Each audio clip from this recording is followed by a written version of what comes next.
Okay, let's jump right into this explainer. Imagine for a second that you're a sailor living centuries ago.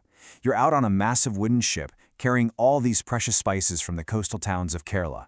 Normally, you'd navigate the vast open ocean just by looking up at the stars. It's what sailors did. But tonight, a terrible storm rolls in. The sky goes completely dark with clouds. The winds are just howling, waves are crashing over the deck, and those stars you totally rely on are completely hidden. So how in the world do you find your way home?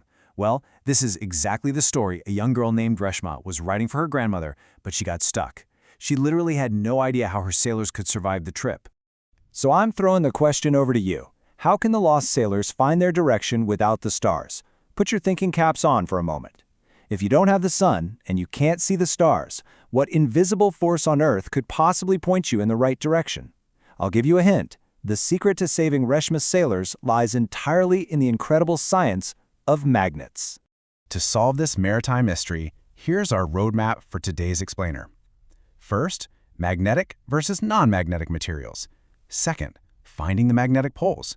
Third, suspending magnets for direction. Fourth, magnet shapes and rules. And finally, a quick chapter revision and quiz. All right, let's start with part 1, magnetic versus non-magnetic materials. Basically, what actually sticks to a magnet? Think about a classic science experiment where we gather a few everyday objects and just bring a magnet close to them to see what happens. If we test a regular iron nail, boom, it snaps right to the magnet. So that's a yes. But what if we try something like a plastic ruler? Absolutely nothing happens. It doesn't care about the magnet at all. Now, what about a shiny coin made out of nickel? Yup, it jumps right over to the magnet. This brilliantly shows us that magnets are actually pretty picky. They don't just stick to everything. We have what we call magnetic materials, which are mostly specific metals like iron, nickel, and cobalt. On the flip side, we have non-magnetic materials. We're talking about things like plastic, wood, paper, and cloth. Honestly, no matter how ridiculously strong your magnet is, a piece of wood is just never going to stick to it. So here is the crucial definition we need to lock in. A magnetic material is simply any material that is attracted towards a magnet. If it gets pulled in, it's magnetic. If it totally ignores the magnet, it's non-magnetic. It's like a really simple invisible sorting machine. Let's keep that definition in our back pocket as we move forward. Moving right along to Section 2, Finding the Magnetic Poles. Where exactly is the pole the strongest? To actually see this invisible pulling force, let's visualize a really cool experiment. Imagine we take thousands of tiny little pieces of iron, we call these iron filings, and spread them out flat on a sheet of white paper. Then we place a standard rectangular bar magnet right on top of them. Now, if we gently tap the paper, something amazing happens. The filings don't just evenly coat the magnet. Instead, they violently rush to very specific spots. Notice how they cluster right at the very tips. The ends of the magnet, where that magnetic pole is the absolute strongest and where the maximum number of iron filings stick, are called the poles of the magnet. Every single magnet has two poles, a north pole and a south pole. The middle part of the magnet actually has very little pulling power compared to those two ends. And here's where it gets really wild. Let me share a truly fascinating rule of physics with you. Poles always exist in pairs. Always. Let's say you take a bar magnet, you've got your north and south pole, and you decide to snap it directly in half. You might think, great, now I have a north pole in one hand and a south pole in the other. Nope, it doesn't work that way. The very instant it breaks, new poles instantly form. You now just have two smaller magnets, and each one has its very own north and south pole. You can literally never, ever have a single isolated pole. Okay, Section 3, Suspending Magnets for Direction. This is where we finally solve our big mystery. Let's look at the experiment that changes everything. First, you take a regular bar magnet and carefully tie a piece of thread right around its exact center.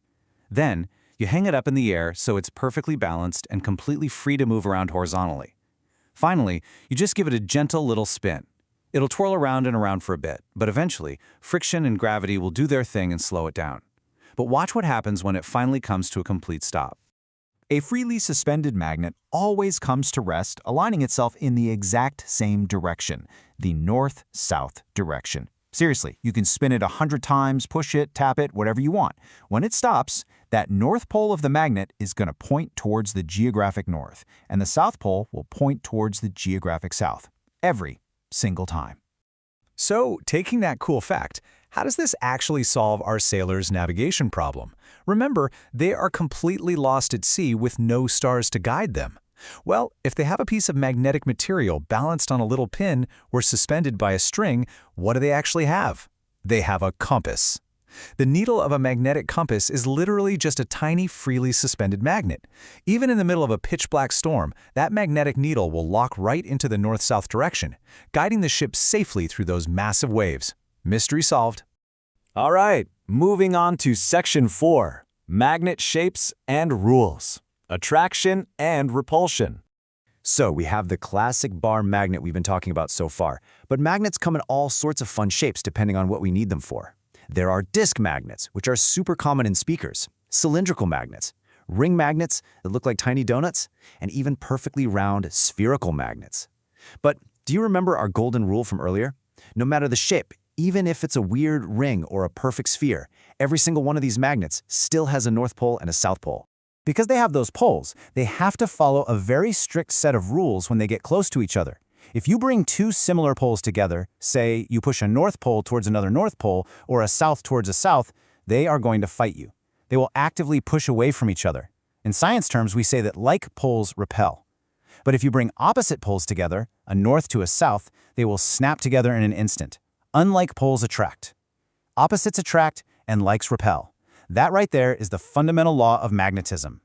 And finally, Section 5, Chapter Revision and Quiz. Let's test your knowledge and see what you remember. Here's question 1 for you. Shout it out if you know it. True or false? Similar poles of a magnet repel each other. Think back to that rule we just covered about bringing two north poles together. Do they pull together or do they push apart? Did you say true? Because the answer is absolutely true. Great job if you got that right. Similar or like poles will always repel and push each other away, while unlike poles always attract. Let's try question 2. Fill in the blank for me. A freely suspended bar magnet always aligns with the blank direction. Think about our lost sailors in the storm. When that hanging magnet stopped spinning, where did it always point? You got it, the north-south direction. This one incredible natural phenomenon is exactly what led to the invention of the compass, totally changing human exploration forever. All right, final question, and this is a really practical one, straight out of your textbook exercises. Imagine a mechanic is repairing a gadget using a screwdriver, but his tiny steel screws keep falling down into the machine. It's super frustrating. How can you fix this problem using the science we learned today? The solution is actually beautifully simple. Just use a magnet. Steel is an alloy that is mostly made of iron, meaning it is a highly magnetic material. If the mechanic just strokes his screwdriver with a magnet a few times, or even attaches a small magnet to the handle, those steel screws will stick right to the tool. Now, before we wrap up this explainer, I want to leave you with one final mind-bending thought to ponder. A compass only works because a suspended magnet naturally aligns with the north. But why does it do that? It's because the planet Earth itself is acting like one gigantic magnet with its own massive magnetic poles. If the very ground beneath our feet is a giant magnet, what other invisible mysteries could magnetism help us solve tomorrow? Keep observing, keep questioning, and I'll catch you in the next explainer.